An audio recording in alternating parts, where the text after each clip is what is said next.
Hello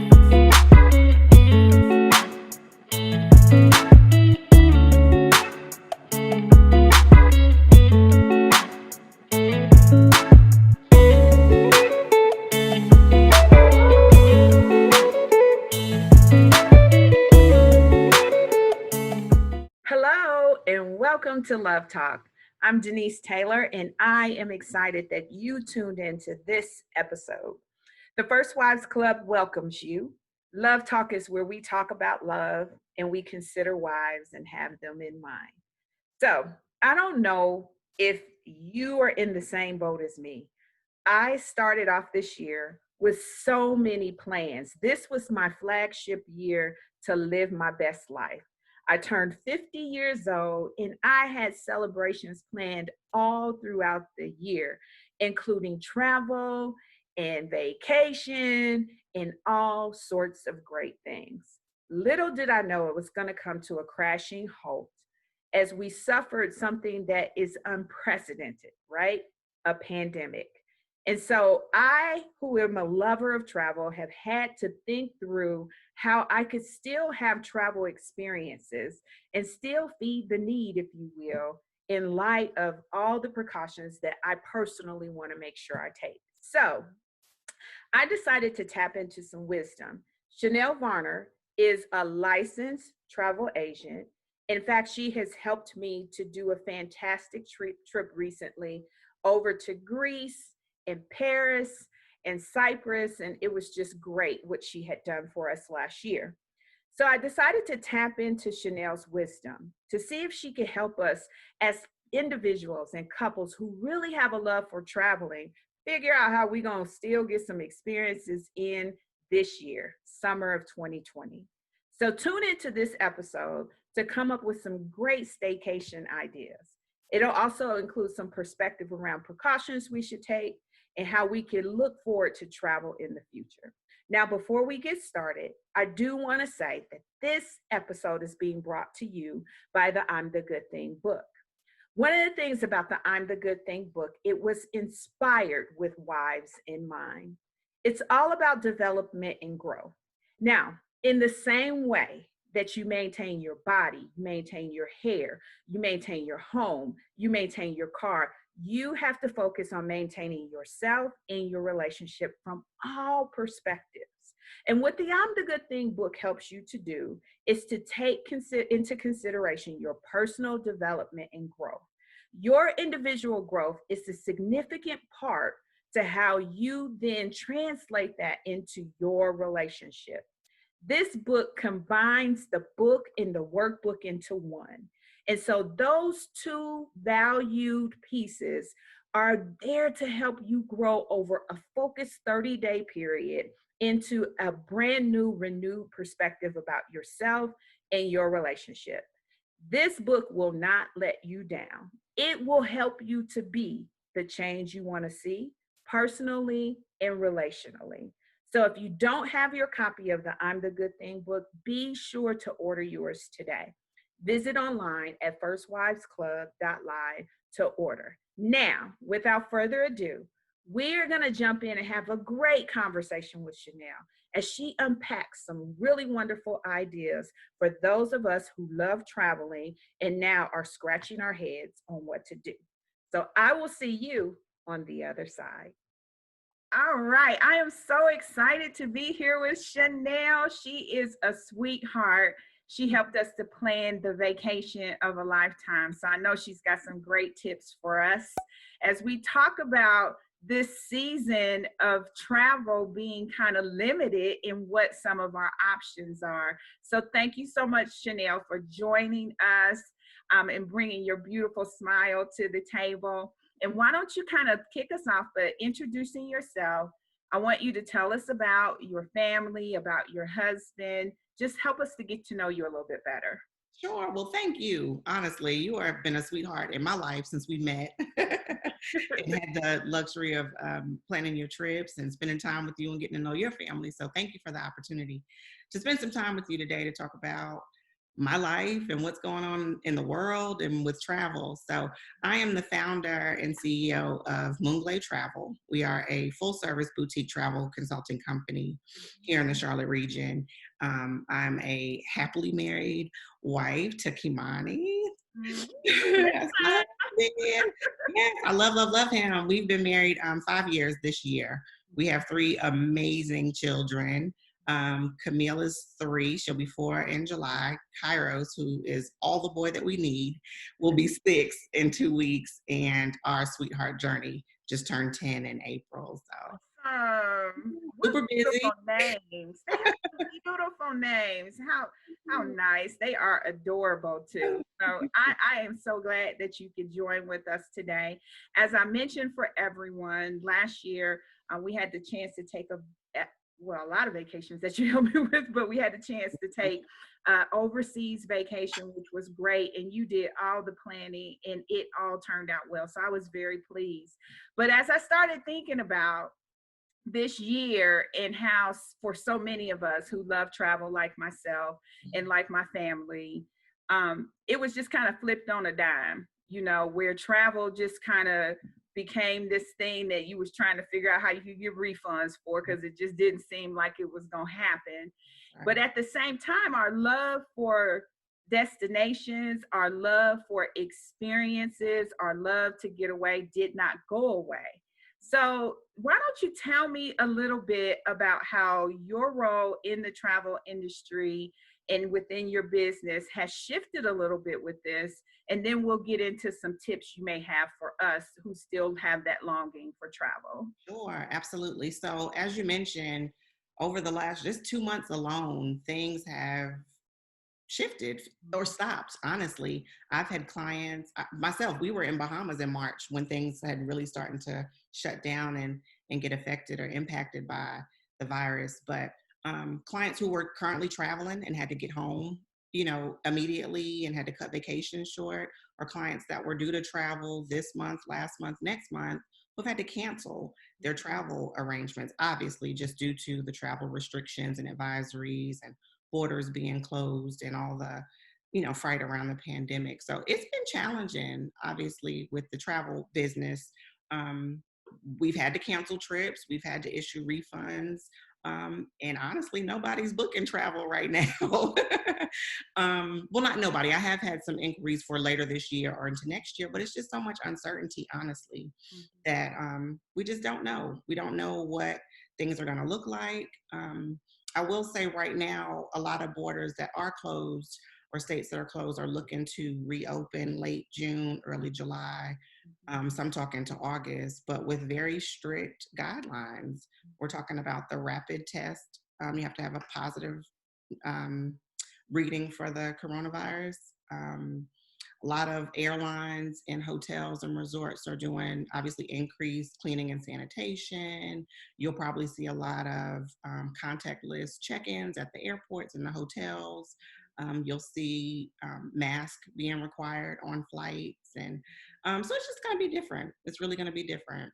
Yeah, it was interesting that you said that because I can remember probably towards the latter half of last year when I was still doing travel, because I did travel for work and I did travel for personal. And you would see people who had masks on, and you thought to yourself, what is going Look at on? you. What's up with that? And, it looked as though it was the odd thing. But now that's probably a measure that many people are going to take, whether it's required or not. So, our norm is shifting a little bit. And to your point, some of the experiences that you have with checking in hotels or staying at hotels or selecting accommodations are all just kind of up in the air right now.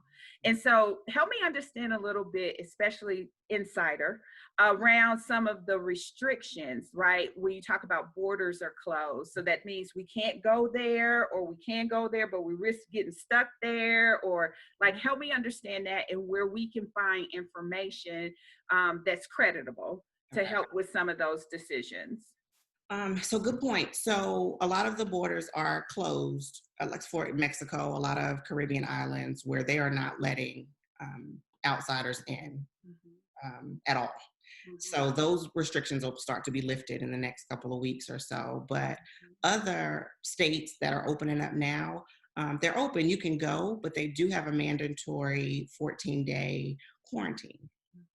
So, for example, if you fly to Hawaii next week, you can go, but you're going to stay in your hotel room for 14 days or less than, depending upon your travel. Like literally Whoa, in your whoa, whoa. You say 14 days when I get there? Oh, wow. and Hawaii is very, very strict. I mean, I've heard of people being arrested Oh, for wow. breaking quarantine. You literally have to stay inside your hotel room, not hanging out on the beach, not stopping to get, food at a restaurant or hiking or sightseeing. Absolutely not. Strict Wow. Now, 14-day see, quarantine. I did not know that that was a restriction that was even happening state to state travel. That there was that type of, so that tells me we need to tap into somebody who has an understanding of that type of information, even for some of these things that I thought were going to be free to do, like road trips or interstate or intrastate kind of travel, Mhm. because it's not as fluid just based on what you're saying. Yeah. Hawaii is very strict right now. I will say some of the local states, like we were in South Carolina about 2 weeks ago, and they're lifting a lot of that. It's not as strict, but they are recommending that, if you're not from that area, that community, and you're visiting, that you quarantine, which is hard to do. It's not even worth it, honestly, if you're gonna, rent a place and travel the distance to be stuck inside wherever you're going to be. So what I've been recommending for a lot of my clients is just to kind of wait it out. Road trips, day trips, if you want to go up to say Asheville and hike or see a waterfall, those things that you can still do to kind of get out of the house and stop looking at your own four walls for a little while. But that's kind of what's happening right now. Wow. And Yeah. so I'll tell you, for me, I was getting a little shell shock being in the house too. And so Chuck asked me a couple of weeks ago as we were preparing to go into Mother's Day, he was kind of like, what do you, like, what do you want? And I was like, I want my patio done. Like, I need Yes. some place to go that can feel a little bit different than sitting inside this house. Cause, part of it is just kind of being shell shocked of being in here constantly. And so it's so funny because I laugh and say, that's my new go out. Where are you going? I'm going out to the patio. That's my new spot. And so thinking about the terms of staycation, like you kind of started to describe with the idea of a day trip to here or a day trip to there, what other ideas? Because, in my mind, I'm thinking we may have to think differently. We may have to think about nature hikes. We may have to think about traveling to a place to experience a quaint little walk through a town or something like that. What kind of things would you recommend that could still give us a vibe of having an experience, which is kind of to me what travel is all about, without having to take on air travel or, travel extensively? Good. So same thing for us. Our backyard is, we call it the oasis. So we'll light some candles, put on some music, take dinner out, have a glass of wine, and that's our spot. That's our thing. So that's what we've been doing a lot more of. But then, like you said, road trips. We'll get in the car and drive up. Crowder's Mountain is finally back open, so that's something that a lot of folks have been doing. Once again, mountains, beach. If you go, I will say go to one of the least popular areas. Rent you a nice little, when we went to South Carolina, we rented a small little condo. It was just us. We bought groceries, we cooked. I mean, it was pretty much the same thing we were doing here at home, just with a ocean view, which was nice. Which is definitely nice. But I think you're going to see a lot more of that. We're going to see a lot more road trips, a lot more kind of off the beaten path type experiences to avoid the crowd and then avoid those traditional travel avenues, such as the train or the plane or things like that. What actually prompted me to say I need to get Shanell on the LoveTalk or on the horn, if I could say it that way, was I saw a post where a family was doing something. It may not be unconventional to others, but it's unconventional to me. Where they had rented an RV, Yep. which is kind of like hotel on the wheels on the road kind of thing. And I thought to myself, that is really different. But if you have a concern with quarters and safe and accommodation and still wanting to go. It just seemed like something that was creatively different that a family could do to experience still travel, but still try to take measures to keep themselves safe. So, what do you think about that, or what other ideas are you suggesting? Yeah, I think that's brilliant. It's actually, I've mentioned it to my husband or even a group of friends of ours to rent an RV and drive across country. It's always been a dream of mine. So now you're kind of being not forced to it, but it's just opening more possibility to experience those type of experiences. I personally hate driving. I hate driving. My husband's the driver, but then also I hate riding. I want to get there. But if you have, I mean, it's just about planning with anything, whether you're going on a, flight across the ocean and going to spend a couple days exploring a different country, it's still about planning and being strategic. And I just think it's brilliant. I think we're definitely going to see more of that. And I actually would consider it. Yeah, I think I hope Chuck doesn't watch this. I think now I would consider. He said when we got old and became senior citizens that we were gonna rent an No. RV, and I looked at him like whatever. But it's so funny how don't ever say never, because there may be some condition that opens it up and makes you Exactly. rethink. The other thing that I saw on Facebook that I thought was just exquisitely beautiful was it was a couple who had planned a trip to Bali. And I know you have had like rejuvenation events that you've put together for trips to Bali as well. But they had planned this trip. And so her husband really wanted to still make it very beautiful for her, even though they had to cancel it. And hint, hint, Chuck, he had redone the whole backyard with this Belizean theme. And it was just so beautiful. I mean, he had rose petals going down the walkway. He had, lights and candles and, just really made it very atmospheric that gave that element of being away.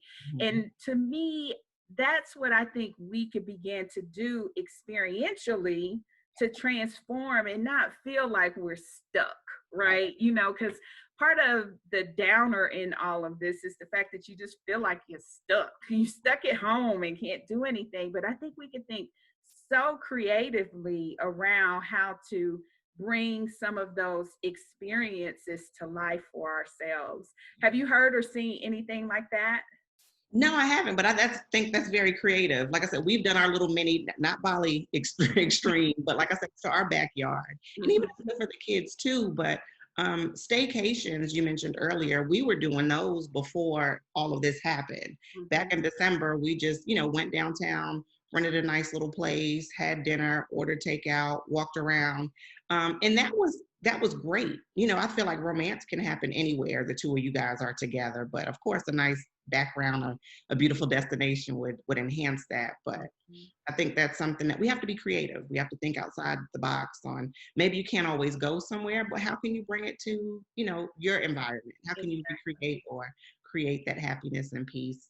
Absolutely. I just thought that that was a very, very creative thing. Hint husbands that he wanted to still try to make very special for his mate. So any other suggestions? Because I was trying to think of staycation ideas.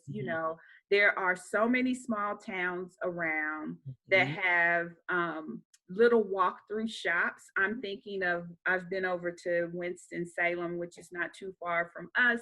Their downtown area has really cute restaurants. They've got really cute shops. It has to be something that you think about doing outside of, just that normal big travel, to how do you do it small and maybe tap into that. I think of wineries. There's a few wineries around our area where you could definitely take an afternoon stroll. You could potentially have a wine tasting. There are just so many different things that I think we often dismiss about our local surroundings in the interest of that bigger fish, if you will, which is that ability to travel across the country.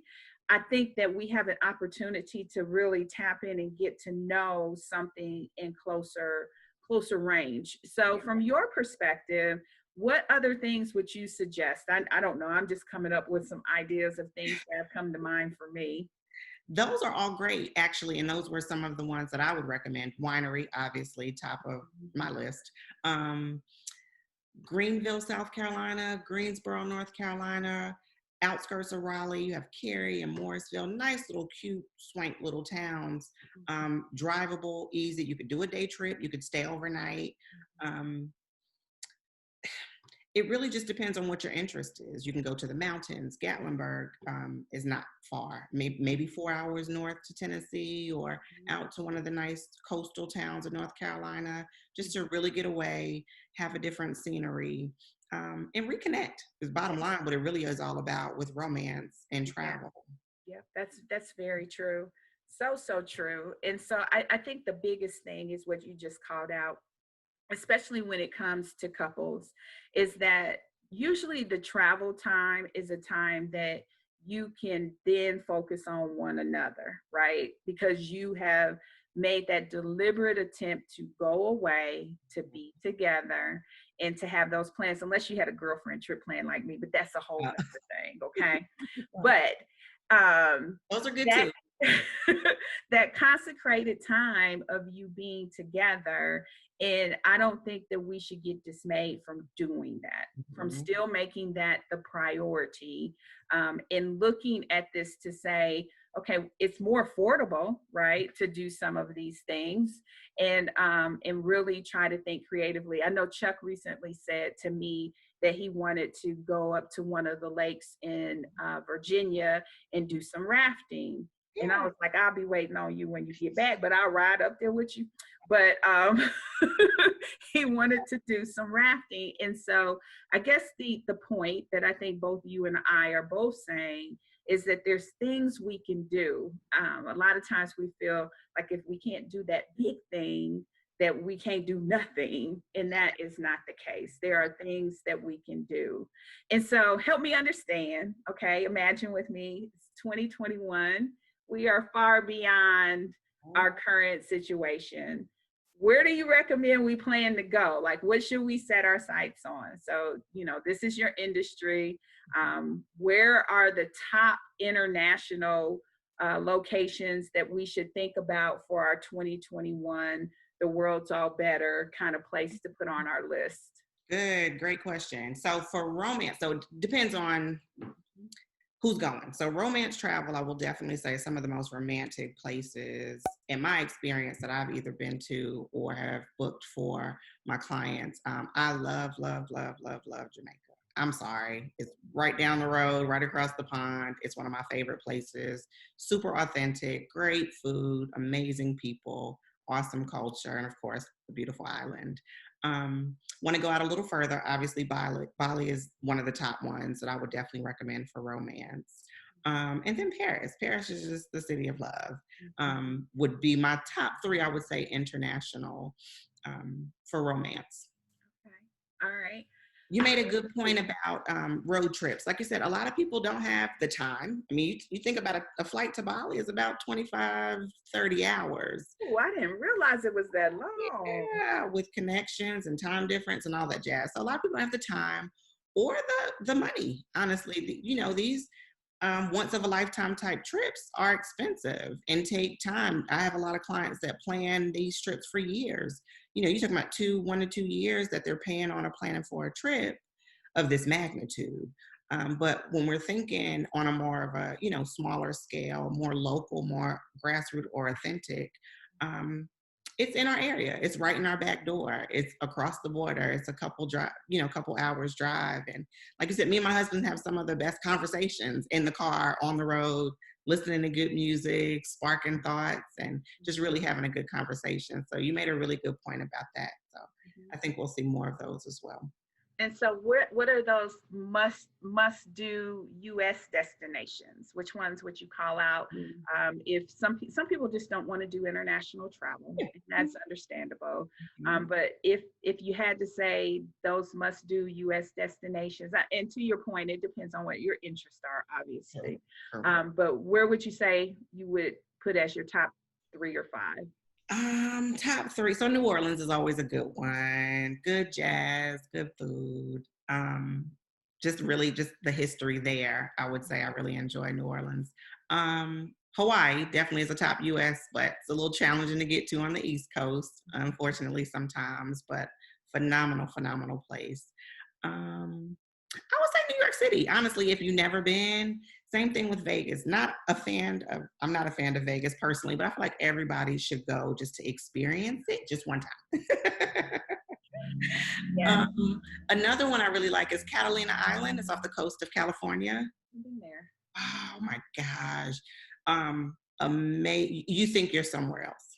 Really? I'll Yes. have to add that to Put my that on your list. list. Yeah, I have never been there. I've been to California a number of times, but I've never been there, so I'll put that on my list. St. Catalina is awesome. Awesome, awesome, awesome place. You fly into LA, take the ferry over to Catalina, and you're just like in a whole another world. So Wow. those would probably be a couple. And there are several more, obviously, but the ones that come to mind Yeah. would be those Those two. are all good. So I'll tell you, it's only a couple that you've named that I haven't gotten to yet.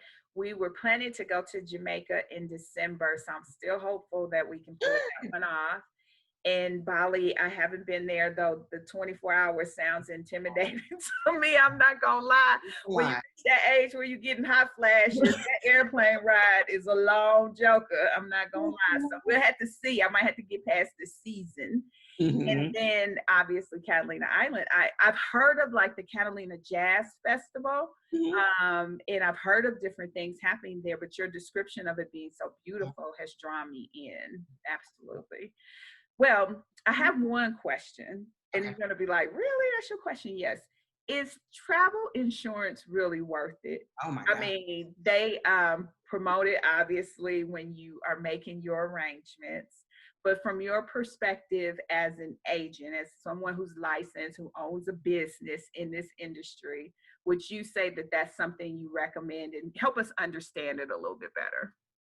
Absolutely. I recommend it, highly recommend it to each of my clients. One, you want to protect your investment. You're spending a lot of money, number one. And number two, you just never know. Look at now, for example. You had had clients going to Paris and Amsterdam this month. They had to cancel, obviously for the reasons, that we're currently in with this situation in the pandemic. But you never know what can happen to prevent you from traveling. That can happen on the way to travel. Your luggage can get lost, your flights can get delayed. Those are all expenses that add up. You're gonna have to get food, you may have to get a hotel, you may have to get a rental car. Those are expenses that could be reimbursed by travel insurance, depending upon the policy that you've gotten. Or all those things don't happen. You go to Europe, you have a great time, you're hiking, and you fall, you break your leg. You're gonna need medical cover. You're gonna need medical care while you're there, or God forbid something happens and you need to get home before your travel. Your trip is over. Travel insurance can protect you and cover those type of unexpected expenses. It's just like home insurance, car insurance, any other type of insurance. So I highly recommend it. It is actually really affordable, depending upon the cost of your trip, usually the age of the traveler, where you're going, and then what type of coverage you prefer. I always recommend cancel for any reason. It is a little bit more expensive, but if you woke up the day of travel and you said, hey, you know what, I don't want to go for whatever reason, you could literally cancel and get your money back minus the cost of the insurance. So I highly, highly recommend it just for so much uncertainty.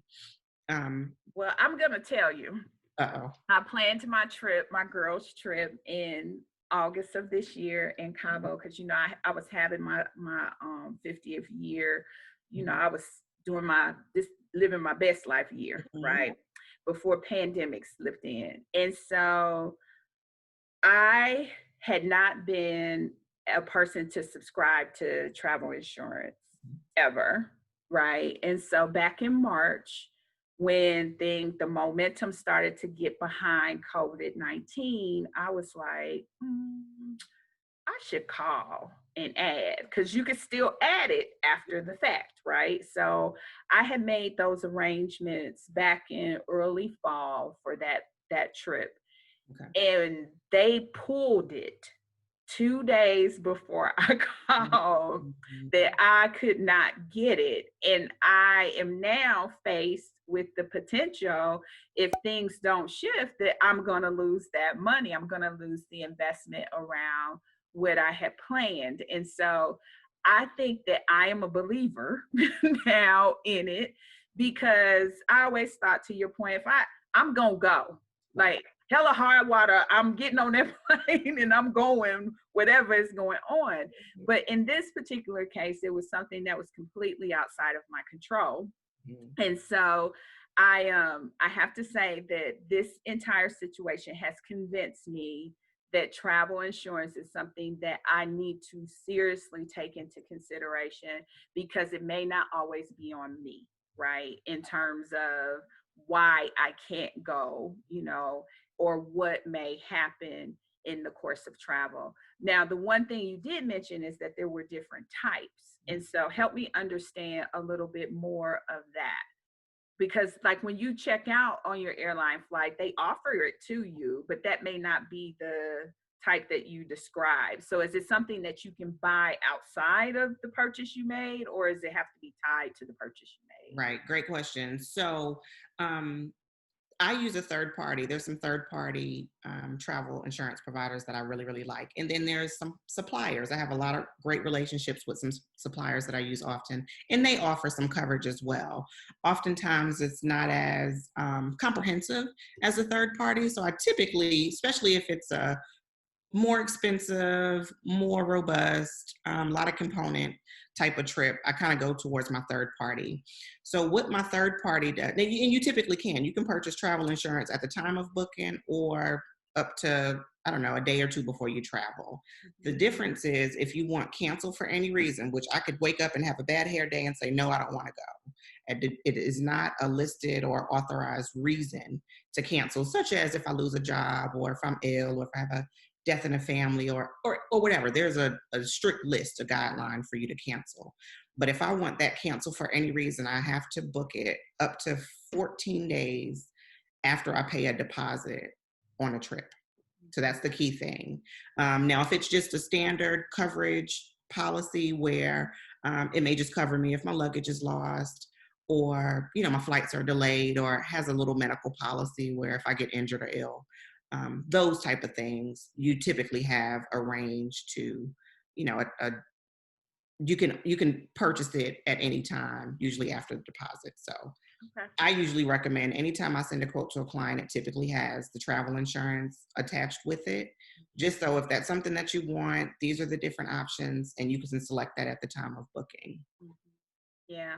Well, like I said, from my experience this year, where it wasn't necessarily something that I was, keen on before, I thought, oh, I'll save that $50 or whatever, I'm telling you, looking at that whole vacation as something that may just be a wash for me has really opened my eyes, because it's outside of my control.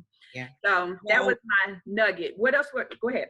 one thing I will say is just keep an eye on, like I said, lately I've have clients that decided not to go with travel insurance, unfortunately. However, a lot of the borders are closed. So whether I wanted to still travel or not, I can't, due to the situation. So you'll see a lot of airlines canceling flights. And there's been a lot of talk about, like right currently, if an airline cancels a flight, they will give you a travel voucher, which in my opinion, and a lot of those in the industry's opinion, it's not fair. I want cash back. I didn't cancel the flight, you did.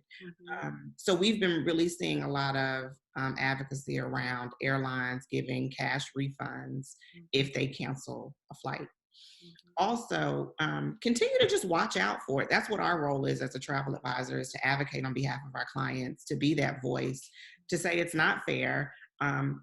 If I can't travel for whatever reasons, you'll still get a travel voucher that you can use for future travel up until, I've seen them keep extending it till maybe like December of next year. So it may not be a complete wash for your August trip, Mhm. but and let me know if you need help with that as well to I'm gonna let navigate. you know that ain't that you already know. I'm gonna let you know right now. I'm keeping hope alive, like Jesse Jackson said. Yeah. I'm hopeful that I'm gonna still be able to go and enjoy it, even if I have to stay. But what I didn't realize, which what you just said, is it's more than if the border is open, because you need to understand what other restrictions they may have once you get there as well. And so this Yeah. has been informative. All right, so Thank you for sharing your business. Now tell us really quickly how everybody can get in touch with you. Absolutely. So we are on Facebook and Instagram at Moongling Travel. And my personal is Shanell, Suganell. I'll say it again because I messed you up. Shanell on Instagram, Suganell. Okay. All right. And we'll make sure that we get that information out as well. So let's shift real quick because you're a wife and that's what we care about. So I just want to ask you a couple of wife questions just really quickly. So obviously you're an entrepreneur, you run your own business, you're professional, you work professionally. So tell me a little bit about how you're balancing all of that from a wife perspective. And your mom of 3. Yeah, tell me about it. So it's difficult, it's challenging at times, but it's so rewarding. Just thinking about the difference that I'm making with my clients, the legacy that I'm preparing for my children. It definitely is helpful to have such a supportive husband. Kimani is on point. He helps me out with the business as far as operations and some marketing and communication. So that's helpful. But it's difficult, girl, trying to balance it all. Some days I'm just burnt out. I'm not gonna lie. But I will say just remembering the goal, remembering the purpose, why we do what we do, and just keeping hope alive, honestly. It's tough. You go from working a 9 to 5, mommy mode, then wife mode, and then it's, small business owner mode. So some nights I'm up till 1, 2 o'clock in the morning and no good to anybody. So, really reestablishing Self-Care Sunday, which is important in my household. And my kids know when the candles go on and the music is going, I'm in my zone. And that's really what happens. I mean, just self-care is so, so important with making everything happen and making the moves for a business and family and home. So like I said, it's rewarding and challenging, but setting boundaries. I've learned to say no. Certain things I can't do, certain things I'm not interested in doing, just to make sure that I can continue to pour into everybody else, because you can't pour from an empty cup. So really just fueling into myself has been helpful. That is awesome. Awesome wisdom. Well, thank you so much, Shanell, for Thank you. for getting online with us today. I appreciate you. I honor you. Thank you for being a wife committed to your relationship. My hope to you is that you will continue to thrive in your marriage. Family is so important right now. It is extremely important. And so your man, knowing that he got you in his corner and you got his back, he got yours, you guys will be able to continue to grow old together. So I applaud you and appreciate you. Thank you so much. Thank you, Denise. You're so awesome. So awesome. I appreciate you. Wasn't that wonderful? I know you got an idea or two of something that you can do to make summertime still special, not only for yourself personally, but for yourself with your mate, your husband, as well as with your family. Summertime doesn't have to be a race. We can still have travel fun. We have to be precautious and take a lot of factors into consideration. And not only that, we can set our sights onto something great after we get out of this crazy time frame. Thank you for tuning in. And remember, this was all brought to you from the First Wives Club. Here's what I always love to say. It's my reminder to you. Your husband made the best decision of his life when he chose you to be his wife. Don't ever forget that. See you next time. Denise tuning out.